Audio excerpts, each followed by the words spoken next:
For to this video mga katuldig, maggawa naman tayo ng suman. Grabe ka na katuldig. Ang layo pa nga pala mga katuldig ng kinanan ko ng kamating kahoy mga katuldig. Nasagubat pa to siya mga katuldig. Grabe ka na. Dahil nga nakaraan gumawa kami ng suman dahil namiss ko naman kumain ng suman mga katuldig. At ito naman mga katuldig, gawa naman tayo ulit ng suman mga katuldig. Kaya dahil namiss ko naman yung suman mga katuldig. At ito na mga katuldig, binilad muna namin sa mga katuldig ng ilang araw mga katuldig. 20 days mga katuldig bago natin situot siya mga bayo mga katuldig. Dahil nga mahina ang sikat ng araw mga katuldig, kaya ngayon lang natin to siya na bayo mga katuldig. Grabe ka. Ganito nga pala ang aming paraan sa paggawa ng suman mga katuldig. Papayuhin nga pala muna natin siya ito mga katuldig hanggang maging harin na siya mga katuldig. Kailangan nga mga katuldig hindi puno ang ating paulit-ulit lang nga natin to siya bayuhin mga katuldig kaya para maging harin na siya mga katuldig. Ganito lang pala ang proseso nito mga katuldig. Ang aming paggawa ng suman mga katuldig. Bayuhin muna natin siya mga katuldig kaya para madurog na siya mga katuldig. Parang puso mo lang dinurog, aray mo, grabe ko nagasi katuldig. Kung may 4 nga piraso kayo na niyog mga katuldig, yan yung mga katuldig. Pagkatapos nga ko rin ang niyog mga katuldig.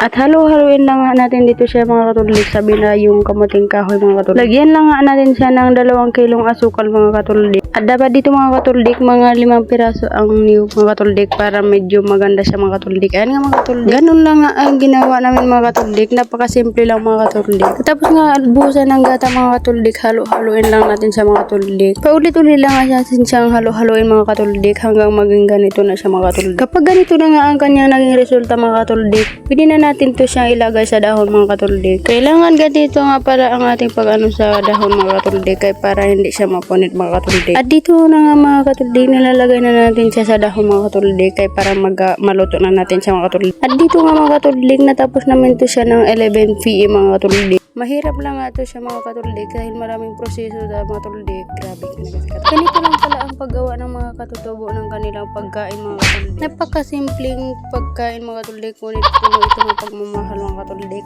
Grabe ka na kasi.